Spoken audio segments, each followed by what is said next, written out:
I welcome you to Strategists Corner podcast run by PMOStrategist. And these podcasts are run for the benefits of the business managers and professionals. So let me take you through the agenda. What is the need and expectations to be met with through this podcast. I'm going to take you through four areas of this podcast, starting from introduction to PMO strategies, purpose of Strategies Corner podcast, then insightful views and experience of the speaker and guidance for advancements. Today we have learned professional Richard Bryson, who is going to share his experience, knowledge, and views and wisdom for the businesses and professionals to move on. And then finally, what services are provided by PMO strategists for the help of the businesses and professionals to move on. So this is how the process is going to take place. The purpose of this podcast is essentially to share and bring the understanding of learner professional who has joined the podcast for the guidance of the business managers and the professionals for advancement in their strategic directions, because businesses are required under pressure and in the present time to move in their strategic directions, and the professionals are under pressure to enhance and develop their skills and upper skills for meeting with the need and expectations of the business houses. So this podcast is essentially going to bring you a second opinion, which is most needed and most required for businesses to move on. So let me proceed further. And the PMO strategist is an entity which provides consulting services and training services for the businesses to move on. My name, and it is run by me, M. Aslam Mirza. Assalamu alaikum. I am founder and CEO of Strategic Project Management, Strategic PMO Strategist for moving business and helping the professionals to learn. My exposure includes construction project management and business consulting with the application of strategic project management. My specialty has been captured, and my insightful learning has been captured in my 4 books, which are written under the theme of Aura. Aura is essentially the environment of energy surrounding a person or a team who have achieved and learned and enhanced their competence to a level where they help the businesses to move in their strategic directions, and personally each member is able to move in their career advancements. So Aura is AURA. A goes for applying project management principles for organizational transformation. U goes for understanding human factors and workplace environment. R goes for respecting diversity, building team, meaningfulness, and growing to leadership. Again, R, that is agility in project management and collaboration. So in these 4 areas of knowledge offered to businesses and to the professionals, helps businesses to move on effectively in their desired directions. So this is how it helps to move on and make the advancements in the right directions. So let me invite Dr. Brian Richardson, who is the learned professional, with me at this event, and he is going to share his experience, knowledge, and wisdom for the benefit of the business managers, and particularly the professionals, because professionals are required to move in their strategic directions as the need arises, and particularly in the present time, which is most challenging. So let me move on to Dr. Brian for his inputs and for capturing his knowledge and experience. Brian Richardson, please. Please take your time, and to start with, I will request you to share your experience and your learning, so that the prospective participants can learn from your experience and your wisdom. I will only request you to provide your exposure and experience, so that I may take up the area of business complexities further on when you are through. With this, please, Brian Richardson, please take your time. Thanks, Mohammed. I'm Brian Richardson. First of all, I'm the founder and CEO of Richardson Consulting Group. I started Richardson Consulting in 2003, and I've been in the business of learning, performance support, and change management and project management for over 3 decades. And my specific expertise as it relates to this topic is with skills-based organization or skills-powered organization. And I think really the first thing to understand about that is that skills and using skills, building skills, this isn't really a new concept. It's been a part of talent strategies and business strategies for a very long time. And what is newer is this idea of a skills-based organization, or skills-powered organization is another term that's kind of taken off in the last 5 years or so. It's become a little bit controversial. Some talent leaders, some business leaders asking if the juice is worth the squeeze. Is the level of effort required really match up to the benefits?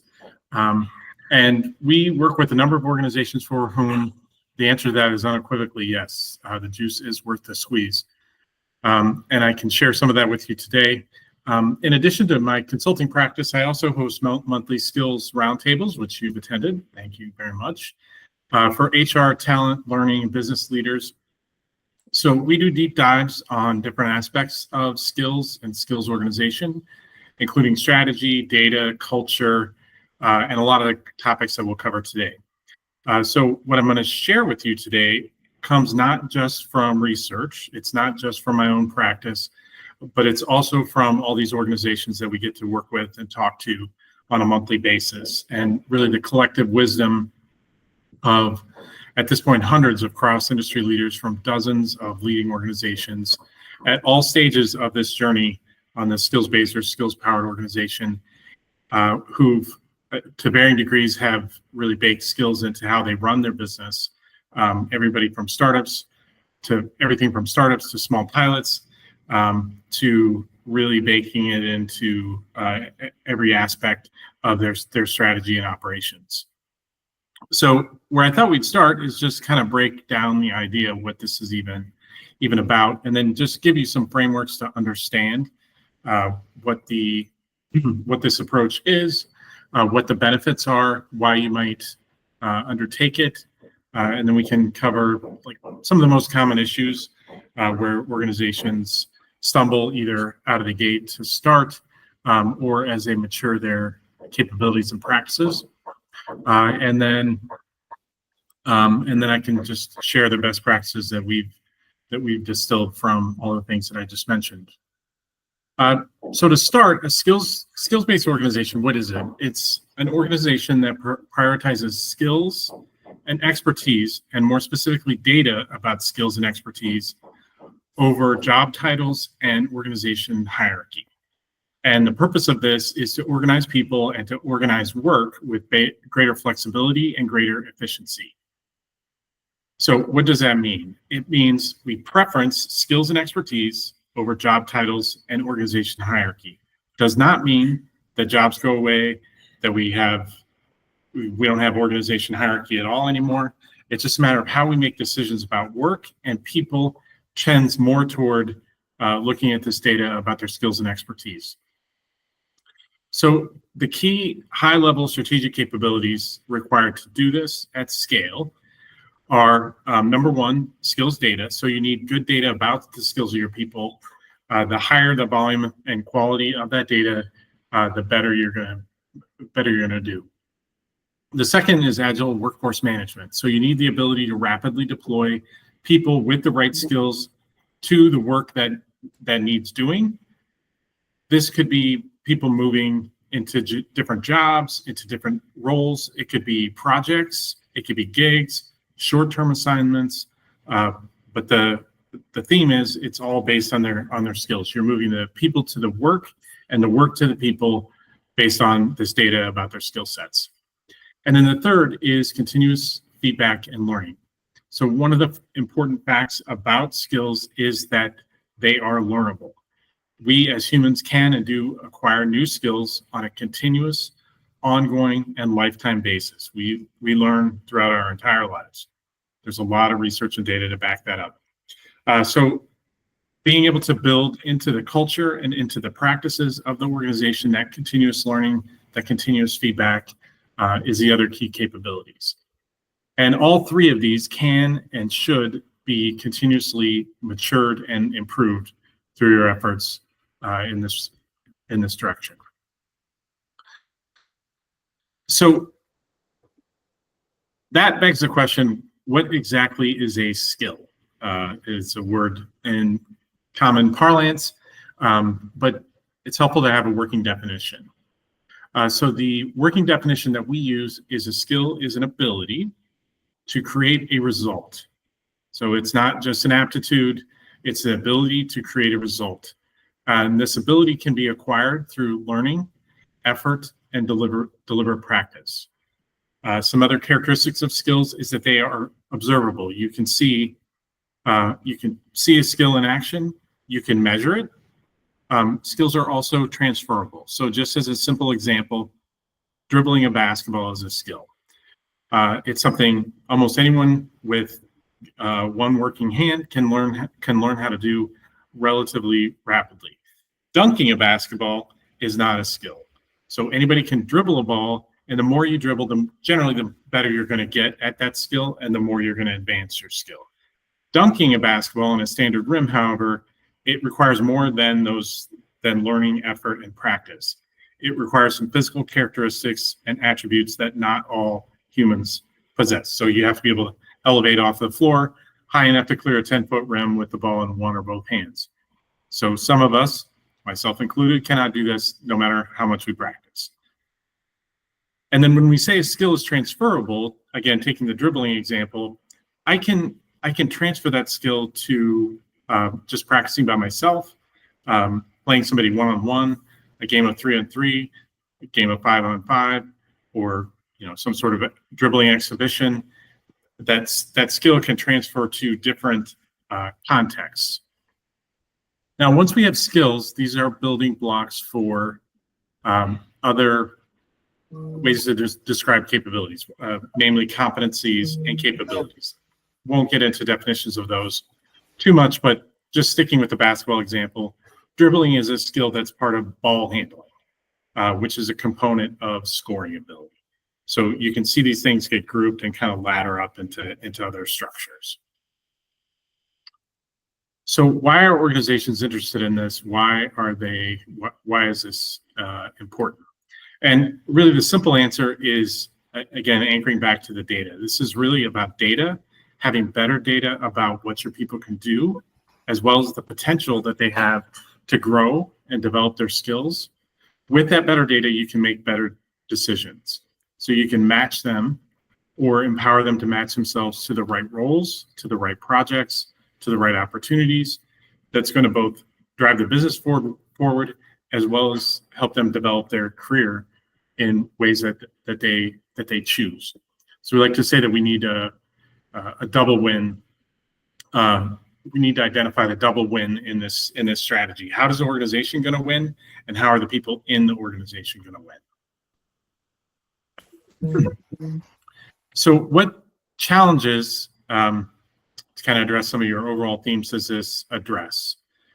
So when we scale this to the organization level, and start to preference skills data over other factors like organization hierarchy, job titles, some of those other aspects we mentioned, years of experience. For an organization, this can increase business agility and optimize their use of talent. You get the right people to the right place at the right time with better data. So it turns out that people who are learning and growing and contributing to the organization based on their skills are also more engaged and they're more productive. Taken together, this can be a source of competitive advantage. If you're doing this, building these capabilities that we're talking about, and your competitors are not, it can be a durable advantage in both developing and executing your business strategy, being more innovative, et cetera. So I mentioned before that skills have been around for a long time, but it's really in the last 5 years or so that this concept of a skills-based or skills-powered organization has taken off. So why is this happening now? And there's a couple reasons. One is accelerating technological disruption. AI has been on everybody's minds lately, but just in the last several years, we've had cloud computing, big data, analytics, blockchain, just to name a few, all under this umbrella of digital transformation, which has affected all roles, not just IT roles, but all roles. Skills and the ability to acquire them, incorporate new technology into your personal and organization workflow has become really a necessity in modern business. The second is talent shortages. So through most of the developed world, overall birth rates are at or below replacement level, meaning we're not creating new human beings at the rate that we're losing them. In some areas, more people are retiring than entering the workforce, and that's today. And then the future trends are not promising. So technology and its ability to improve productivity can help make up some of that difference, but that talent scarcity is structural, and it's going to be reality in many countries for the foreseeable future. So being able to employ these skills-based approaches helps address that. The third is workforce expectations. So as we continue to migrate away from expectations of spending our entire career at one organization, we see trends where moving from an individual contributor, for example, to a supervisor, to a manager, to a leader, that's no longer the only way to build a career.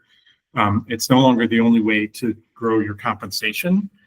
People want to be able to do meaningful work that's connected to organization purpose while they grow as individuals. So skills-based career paths, they start to look more like a lattice than a ladder, than a straight up sort of structure. And that can be very rewarding, very motivating for people, because not everyone wants to manage other people. That's just a fact. And then finally, economic uncertainty. So unforeseen economic and political events, social upheaval, et cetera, wars, things that affect economic development can disrupt industries. So let me move to the business complexities, and although Brian has touched upon the major area of requirement of the present time, but in terms of complexities, let's take a look at external, internal, and operational and strategic happenings are really bringing and adding to the complexities. Whatever is happening in the external environment, which is which is always and most of the time is out of control of an organization, and whatever is happening in the external environment, it is impacting the competence and requirements in an organizational internal area. Their organizations are required to develop their competence and develop their systems to face those external pressures, and that brings pressure on operational for business flow. And finally, that all together comes on strategic advancement, because organizations are required to move in their strategic directions for their survival, for their continuity, and for their growth. So with this perspective, I will request Brian to relate whatever skills based organizations he has just talked about, how best these complexities can be managed in a more effective manner. Sure. Yeah, well, I think I addressed some of these directly, namely the technology, geopolitical uncertainty, supply chain I talked about a little bit. But essentially, across a lot of these, having a more agile, resilient workforce through the use of these skills-based approaches can really create the capabilities to address a lot of these, I would say, these complexities. And be able to deploy the workforce in a more agile, nimble way really helps organizations address a lot of these. That's great. Yeah, that's very great, because that's how things move on. And of course, the skill-based organizations development definitely help to manage these complexities in a more effective and forceful manner. Thank you very much for that clarity and that information. I would like to know that what is your advice and what is your assumptions and a recommendation for the businesses and particularly to the professionals, that if they want to move, or definitely everyone Yeah. wants to move to the next level of performance, what should Sure. they do?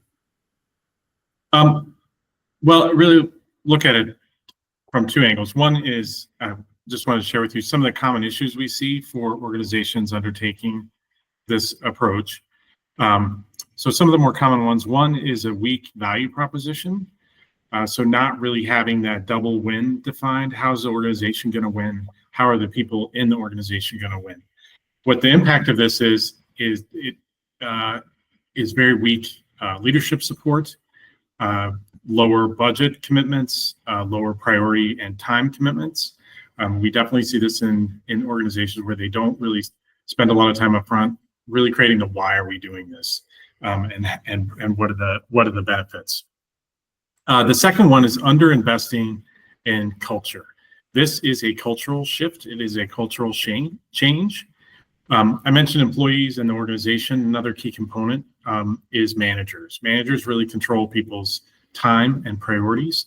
And when you don't invest in the culture, you don't have a culture where managers give people the time and space and opportunity to build skills in the way that the organization necessarily needs them to. They tend to focus more on what are the skills that are needed to do this job right now, today, which is still important, but also with the mindset and with a set of cultural practices to build talent for the future as well. Another impact of this weaker culture is the employee engagement is just not there, and if they're not seeing the benefit, if they're not given the kind of the space and opportunity, they're not going to invest in updating their skills data, taking advantage of some of these opportunities.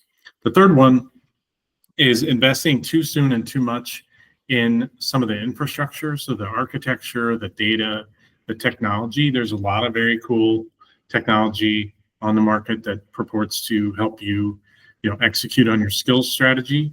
And those claims are not unfounded. But if you do too much too soon, I like to say that technology without a strategy is just a way to do the wrong things faster. So until you have a clear value proposition and strategy in place, and you've got some momentum when it comes to building the right kind of culture, you're just not going to get the return on investment of technology investments. It's going to be too complex, not as scalable as you need it to be, and the business impact isn't going to be there. The fourth and the final one I'll talk about is skill programs that really emphasize content. So content is really cheap, and organizations get these libraries. The content in those libraries is tagged with skills, and we can just turn this on and call it good. So we've covered all the skills that people might need. They have access to, all the content that they might wish for attached to the skills that they might be working on. But what we're leaving out of that equation is developing a skill really requires deliberate practice and really focused performance, feedback, coaching. It's not just content. So without the proper focus on that, you don't get the skill development and lift that you're looking for. Again, it affects the business impact as well as employee engagement. So we have what we call 4 pillars of success that are really kind of tied to what I was just describing. One is value. The second is partnership. The third is start simple. And the fourth is deep skilling. So value, as I mentioned, got to have a strong value proposition for the organization, for leadership, for managers and employees. It's got to work for the organization and the people in the organization. The second is partnership. This idea will often start in learning and development, talent, HR, and they certainly have an important role to play, but this is a team sport. You need strong partnerships as an HR talent learning leader with other functions within the business to really tailor the strategies to the needs that are going to lead to improved business performance and human performance. The third is there is a lot of complexity. There are a lot of things that need doing in this strategy, but it's really important to just start simple. We call the 4 S's: start somewhere, simple, soon. Just get moving. Identify a target. It might be one role, a handful of skills, and some business goals that you're tying your efforts to. And even if you're working on spreadsheets at the start, you can make some progress and test and learn your approaches and what's really going to work in your organization. And then the fourth ties to what I was talking about before. Skills building, true skill building takes time. This is not just about learning, getting an awareness level understanding of a million different things. True skills that make business impact are developed levels of expertise and proficiency, and that takes time. It takes practice. It takes feedback. It takes opportunity, and it takes a more narrow focus, not just looking at the 10 or 20 or 100 skills that I could work on, but really identifying those 1 or 2 or 3 that I want to focus on that are going to make the biggest impact for me in my career goals and development, in my career, and tying that to what the organization needs both now and the future. So those are my tips. This is, again, validated from what we've done in working in our consulting practice with organizations and with the really dozens of organizations, hundreds of people that we've spoken to about what they're doing, what's working, what's not working. So hopefully that helps. That's great. I think that's very valid, because this understanding is very important in the present time, because people are flabbergasted what should they do for moving their business or moving their career. So that advice will definitely be workable for them. Thank you very much. I think we have gone through the 2 questions, which is the basic requirement of this podcast. Now I will move to what PMOStrategist offer for consulting services. It essentially does the diagnostics assessment of gaps in strategy and execution, and helping organizations to have strategic alignment and disciplined strategy execution, because disciplined strategy execution is the 4 most important aspects of an organization to move in their desired direction. So that is the area where PMOStrategist helps organizations to move on. It helps PMO functions to be optimized. If they have their PMO in their house, in their businesses, that can be checked, that can be evaluated, and if required, that can be optimized. If not, the new PMO can be established within the organizations, or the support services can be provided. The change management and cultural transformation is the requirement of the present time, the requirements of the changing business scenarios and business with the perpetual disruption. And this disruption is on the increase. So we are very lucky if we find that today nothing new has come up, and the perpetual disruption is the AI. So all the areas have got to be taken care of, and their PMO strategies can help organizations to to take their account and to help them to move in their required directions. Leadership development, mentoring, and coaching. This is again, leadership is the basic requirements for moving in strategic directions, dealing with change and cultural transformation. So that's basic requirement is developed by systems and training. So that is again is the area where PMOStrategist helps businesses to move on. It also provides training services, that is building resilience and adaptability in teams and leaders, enhancing communication and collaboration. Communication is the backbone of an organization for business flow, and that needs to be managed, because if it is not managed, then the communication can bring you bad and unwanted results. So that has got to be managed. So that is area where PMOStrategists can help out in establishing that systems and that communication basic requirements. Driving innovation and creativity. The present time is said that it is economy of innovation. So that economy of innovation that just do not happen on its own. It needs to be managed. That systems needs to be established. So there, PMOStrategists can help out the businesses to develop that system. Developing strategic thinking and problem-solving skills. Again, this is the need and requirement of the present time to have this strategic thinking. They are learned by each team members and particularly the team leaders, because that's the area which helps to move in a strategic directions. So with this, I have covered all the areas which PMOStrategists can bring to you and to your professionals.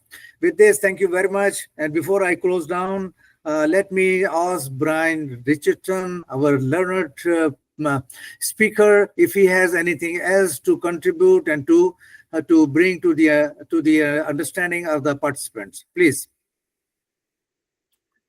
Mohammed, thanks for the opportunity to talk to you and your audience. Good to see you again. And if anybody wants to reach out to me directly, you can find me on LinkedIn, Brian Richardson at Richardson Consulting Group. Thank you very much. With this, I look forward to you and to your questions. And rest assured, if you have any more clarity required in this presentation today, whatever our learned speaker has brought the suggestions and brought the viewpoints, feel free to reach out and ask whatever you need clarity. I can assure you that myself and our learned speaker will be happy to bring you that clarity. Thank you very much and all the best. Thanks, Mohammed.